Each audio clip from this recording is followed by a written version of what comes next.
नमस्कार. आपल्या सर्वांना कल्पना आहे की मागच्या 2 वर्षापासून राज्यामधले सगळे प्रकल्प हे गुजरातला हलवले जात आहेत, दुसऱ्या राज्यात त्या ठिकाणी घेऊन गेले जात आहेत.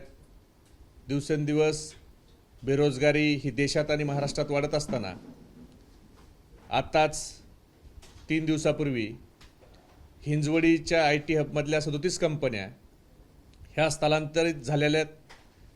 खरं तर हिंजवडीचा IT हब त्या ठिकाणी नवले साहेबांनी 1990ला साखर कारखाना उभा करण्याचं ठरवलेलं. ती जागा साखर कारखान्यासाठी होती, पण आदरणीय पवार साहेबांनी त्या ठिकाणी साखर कारखाना न करता ह्या ठिकाणी IT हब करायचं आहे ही भूमिका घेतली. आणि आज हिंजवडीच्या IT हब हे 3 फेजमध्ये चालतंय. जवळपास 157 कंपन्या ह्या हिंजवडीच्या IT हबमध्ये आहेत. 2,65,000 लोक ह्या हिंजवडीच्या IT हबमध्ये काम करत आहेत. त्यातल्या जवळपास 37 कंपन्या ह्या हिंजवडीतून चालल्यात. नेमकं सरकार काय करतंय? हे सरकार कशामध्ये व्यस्त आहे? या सरकारच्या नाकर्तेपणामुळं आत्तापर्यंत वेदांता फॉक्सकॉनचा प्रकल्प गेला, टाटा एअरबसचा प्रकल्प गेला, सॅफ्रॉनचा प्रकल्प गेला, सिंदूरचा पाणबुडीचा प्रकल्प त्या ठिकाणी गेला, हिऱ्याचा व्यापार जातोय, बॉलिवूडचं फिल्मफेअर अवॉर्ड जातंय. हे सगळं महाराष्ट्रातून जात असताना, महाराष्ट्राचं महत्त्व कमी होत असताना हे सरकार नेमकं बघ्याची भूमिका का घेतंय हा प्रश्न महाराष्ट्रातल्या युवकाला पडलाय. आम्हाला या विषयामध्ये राजकारण करायचं नाही. आमचे सगळे प्रकल्प जर तुम्ही गुजरातला घेऊन जाताय तर गुजरातला आमच्या महाराष्ट्रातले पब घेऊन जा, हुक्का पार्लर गुजरातला घेऊन जा. हे घेऊन जाण्याच्या ऐवजी तुम्ही आमच्या युवकांच्या हातचा रोजगार त्या ठिकाणी पळून घेऊन जाताय आणि महाराष्ट्राच्या युवकाच्या हातात बेरोजगारीचा कटोरा देताय. 37 कंपन्या गेल्यामुळं जवळपास 58,000 लोकांचा रोजगार हा जाणार आहे किंवा स्थलांतरित होणार आहे. आणि त्याच्यावर अवलंबून असणारा 18,000 लोकांचा रोजगार देखील आता त्या रोजगाराला मुकावा लागणार आहे. बेरोजगारी ही 10.8% बेरोजगारीचा दर झाला हे मी सांगत नाही, नीती आयोगाचा अहवाल आहे. आणि एवढी मोठी बेरोजगारी होत असताना अजून महाराष्ट्रातल्या फोडणं, ईडी लावणं, याच्या फोडणं, पण नवीन आणता आला नाही. पण जे रोजगार ऑलरेडी महाराष्ट्रामध्ये आहेत ते रोजगार देखील तुम्ही सांभाळू शकत नाही, एवढं नाकारते सरकार. हे खरं तर आम्हाला या विषयाचं राजकारण करायचं नाही, कारण आज तुम्ही सत्तेत आहेत, उद्या निवडणुका झाल्या की अजून कोणीतरी सत्तेत येईल. पण महाराष्ट्रातल्या 7 लाख युवकांच्या तुमच्या नाकारत्यापणामुळे घरात जी चूल पेटणार होती त्या चुलीमध्ये पाणी ओतण्याचं काम तुम्ही केलंय. आज महाराष्ट्राच्या युवकाच्या हातात बेरोजगारीचा कटोरा हे या गद्दार सरकारनं दिलाय. आज उद्योगमंत्री कुठे आहेत? हेच उद्योगमंत्री एकेकाळ युवकांचे प्रदेशाध्यक्ष होते. युवकांच्या समस्या त्यांना माहिती आहेत, पण उद्योगमंत्री कोणत्या उद्योगात व्यस्त आहेत की त्यांना महाराष्ट्रातले उद्योग हे जात आहेत त्याच्याकडे त्यांचं दुर्लक्ष नाही. आज गेल्या 157 पैकी भविष्यात ह्या हिंजवडीच्या IT हबमधून जाऊ शकतात.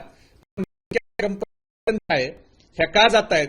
सत्ताधारी कोणत्या लोकांना त्रासाला कंटाळून ह्या कंपन्या जात आहेत का? नेमकी ह्यांची अडचण काय ही मला वाटतं उद्योगमंत्र्यांनी, पालकमंत्र्यांनी, मुख्यमंत्र्यांनी त्या ठिकाणी समजून घेतली पाहिजे आणि ह्या जाणाऱ्या कंपन्या ह्या सरकारनं थांबवाव्यात. साधारणतः जे स्थलांतरित 37 कंपन्या आहेत त्या कंपन्यांचं काही अहवाल आलाय की या जे स्थलांतरित होत आहे त्यामधले जे रोजगार आहे ते रोजगार सगळे त्यांच्यासोबत घेऊन जाणार आहे महाराष्ट्रातले, त्यामुळे बेरोजगार करणार असं काही अहवाल आलाय तुमच्याकडे? निश्चितपणानं त्याच्यावर अनेक पत्रकारांनी लेख लिहिलेत. तिथल्या जे काय संघटनेचे अध्यक्ष आहेत त्यांच्याशी देखील आम्ही बोलण्याचा प्रयत्न केला. आता कंपन्या इथून जाणार म्हणजे त्या 37 कंपन्या 58,000 लोक एक तर स्थलांतरित होणार किंवा ज्यांना स्थलांतरित व्हायला जमणार नाही, ज्यांच्या मुलं शिक्षणासाठी इथं आहेत, ज्यांचं घर इथं झालंय, ज्यांचे आईवडील वृद्ध आहेत, ज्या लोकांना स्थलांतरित बाहेर व्हायला जमणार नाही त्या लोकांना पर्यायी तो नोकरी सोडावी लागणार. आणि त्याच्यावर अवलंबून असणारे जवळपास त्या भागातले 17,000 लोक आहेत जे छोटे मोठे व्यावसायिक आहेत, त्या देखील लोकांना रोजगाराला मुकावं लागणार आहे. साधारण ह्या 37 कंपन्या जर गेल्या तर पुणे, पिंपरी चिंचवड, मधले 75,000 लोकांना रोजगाराला मुकावं लागणार आहे आणि ही खूप मोठी संख्या आहे. मला वाटतं त्यासाठी सरकारनं याच्याकडे लक्ष दिलं पाहिजे. पालकमंत्र्यांचे दोष आहे असं वाटतं तुम्हाला? पालकमंत्र्यांचं तर लक्षच नाही आहे. पालकमंत्री अजित पवार हे त्या ठिकाणी आहेत. त्यांनी नवीन तर काही प्रकल्प आणला नाही, पण त्यांच्याच पालकमंत्री पदाच्या काळात ह्या कंपन्या आज सोडून जात आहेत. मला वाटतं हे 100% अपयश त्यांचं. याच्या अगोदर वेदांता फॉक्सकॉनचा प्रकल्प त्याच पुणे जिल्ह्यातल्या तळेगावला होणार होता, ज्या प्रकल्पाच्या माध्यमातून आपल्या महाराष्ट्रात 1,58,000 कोटीची गुंतवणूक येणार होती. आपल्या महाराष्ट्रातल्या 2 लाख युवकांना नोकरी मिळणार होती. तो प्रकल्प देखील गेलाय. आज हिंजवडीच्या कंपन्या जात आहेत. मला भीती याची वाटतेय की हळूहळू जर अशा कंपन्या महाराष्ट्रामधून निघून जायला लागल्या तर महाराष्ट्राच्या युवकाच्यावर बेरोजगारीची मोठी कुऱ्हाड त्या ठिकाणी कोसळणार आहे. आणि भविष्यात जर युवकाचा रोजगार हातचा गेला आणि युवकांना रोजगार मिळाला नाही तर उद्या हा युवक गुन्हेगारीकडे आणि व्यसनाकडे वळल, याची मोठी भीती ही आम्हाला या ठिकाणी वाटते. सर, तुम्ही इथे मुद्दा उपस्थित केला की ज्या कंपन्या आहेत त्या बाहेर चालत राज्याच्या. मात्र काल मुख्यमंत्री देवेंद्र फडणवीस यांनी ट्विट केलं आहे. त्या ट्विटमध्ये ते म्हणतात की परकीय गुंतवणुकीमध्ये महाराष्ट्र सलग 2ऱ्या क्रमांकावर आला आहे. महाविकास आघाडी असताना तो क्रमांक मागे पडला होता. आपल्या महाराष्ट्र हा एक बातमी आली, ती बातमी आपल्या सगळ्याच्या चॅनलवर आम्ही बघितली की ग्रोथमध्ये पहिल्या 10 मध्ये पण महाराष्ट्र राहिला नाही.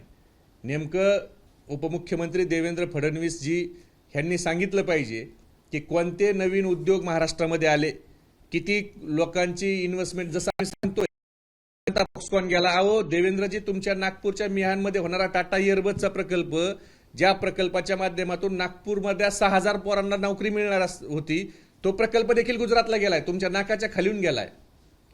आणि तुम्ही नवीन कोणता प्रकल्प आला फक्त आकडेवारी सांगून भूलभुलैया करण्यापेक्षा, जसं तुम्ही सांगितलं की अजित पवार गटाचे 42 आमदार आमच्याकडे आले, शिंदे गटाचे 50 आमदार आमच्याकडे आले, तसं तुम्ही सांगा ना कंपन्याची नावं. जसे आमदारांची नावं सांगितली, आमदाराची यादी तुम्ही दाखवली महाराष्ट्राला, तसं कोणते प्रकल्प किती कोटीचे, जसं आम्ही वेदांता फॉक्सकॉन सांगतोय, टाटा इयरबस सांगतोय, सॅफ्रॉन सांगतोय, हिऱ्याचा व्यापार सांगतोय, तसं देवेंद्रजींनी सांगावं की आमच्याकडं आम्ही सत्तेत आल्यापासून ह्या 2 वर्षात एवढे प्रकल्प आले आणि ते कुठं आले.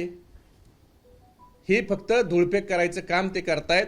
त्यांचं युवकांच्या रोजगाराकडे लक्ष नाही, तर त्यांचं दुसऱ्याचे पक्ष चोरण्यावर लक्ष आहे.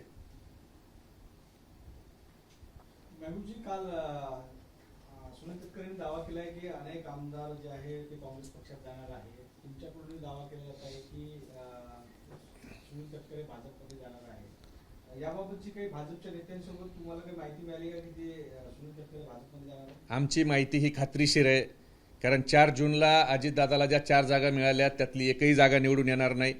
आणि अजितदादाचं जहाज बुडायला लागलं हे त्यांच्या आता लक्षात आलंय, म्हणून त्या जहाजातून सगळ्यात पहिली उडी सुनील तटकरे मारणार आहेत. आणि त्यांचा प्रयत्न हा आहे. गरवारे क्लबची जी मीटिंग झाली त्याच्यामध्ये आपण सगळ्यांनी बघितलं त्यांची भाषणं कशा पद्धतीची होती. तर पराभूत मानसिकतेत ते सगळे आहेत. त्यांनी इलेक्शनमध्ये सगळ्या साम दाम दंड सगळा वापर करून बघितला. अगदी प्रत्येक लोकसभा मतदारसंघात 100 ते 150 कोटी रुपयाचं वाटप केलं. प्रशासनाचा प्रचंड गैरवापर केला. बूथ कॅप्चरिंग करायचा प्रयत्न केला. मतदानाच्या दिवशी पुलिंग बूथवर त्या ठिकाणी पैसे वाटप करण्यात आले.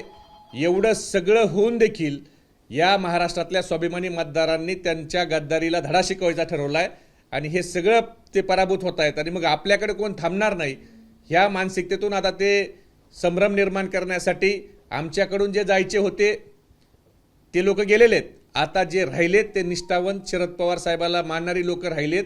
हे एवढ्या मोठ्या वादळात जे हल्ले नाहीत ते 4 जूनच्या नंतर चांगल्या दिवसात कसे हलतील. सूरज चव्हाण असं म्हणतायत की जयंत पाटील लवकरच काँग्रेसमध्ये प्रवेश करतील. त्यांनी सोनिया गांधींची देखील भेट घेतली आणि अनेक राष्ट्रवादी. असं आहे की सूरज चव्हाण एवढा मोठा नेता नाही आहे की त्यांनी जयंत पाटील साहेब कुठं जाणार हे सांगावं. जयंत पाटील साहेब म्हणजे काय अजित पवार नाही की ईडीची नोटीस आली पळाले भाजपच्या दावणीला. जयंत पाटील साहेबाला जायचं असतं तर जयंत पाटील साहेब अगोदरच गेले असते ना. ते शरद पवार साहेबाला वडिलाच्या जागी मानतात. ज्या दिवशी शरद पवार साहेबांनी राजीनामा दिला त्या दिवशी सगळ्या महाराष्ट्राने बघितलंय की खरे डोळ्यातून अश्रू कुणाच्या आल्या. खरं जयंत पाटील साहेबाचं पवार साहेबावर काय प्रेम आहे हे 2 मेला महाराष्ट्राने बघितलेले आहेत. जयंत पाटील साहेब काय शरद पवार साहेबाच्या पळपुट्या पुतण्यासारखे नाही आहेत की ते पळून जातील. ते निष्ठावंत आहेत आणि ते शरद पवार साहेबासोबत शेवटपर्यंत राहतील. याच्यामध्ये महाराष्ट्रातल्या कोणत्याही कार्यकर्त्याच्या मनामध्ये शंका नाही. सर, महायुतीमध्येच खरं तर बिघाड बिनसलेलं दिसतंय, कारण का मेधा कुलकर्णी ज्या भाजपच्या खासदार आहेत त्यांनी वक्तव्य केलंय की अमोल मिटकरी जर स्टेजवर असतील तर मी स्टेज शेअर करणार नाही त्यांच्यासोबत. खरंय, मेघा कुलकर्णीचं मी अभिनंदन करतो की त्यांनी खरं सांगितलं, ज्या माणसाची लायकी नाही त्या बाजारू विचारवंताच्या सोबत आम्ही बसणार नाही हे सांगितलं आणि खरी भूमिका खासदार मेघाताईंनी घेतली. त्याच्याबद्दल निष्ठावंत भाजपाच्या मेघाताईचं मी अभिनंदन करतो. आज इंडिया आघाडीची बैठक आहे. महाराष्ट्रातून एक नवीन नाव पुढे आलं आहे, ते म्हणजे उद्धव ठाकरे यांचं. ते पंतप्रधान पदासाठी नाव त्यांचं पुढे आलं आहे आणि खास करून काँग्रेस पक्ष एच.डी. देवेगौडा जो जुना फॉर्म्युला आहे तो लागू करण्याच्या प्रयत्नात आहे. तुम्हाला असं वाटतं की महाराष्ट्रातून उद्धव ठाकरे पंतप्रधान होतील? हे काय एवढं मोठ्या लेवलचं मला सांगता येणार नाही, पण महाराष्ट्रातला पंतप्रधान झाला तर मला आणि महाराष्ट्रातल्या तमाम जनतेला त्याचा आनंदच आहे. एबीपी माझा, उघडा डोळे बघा नीट.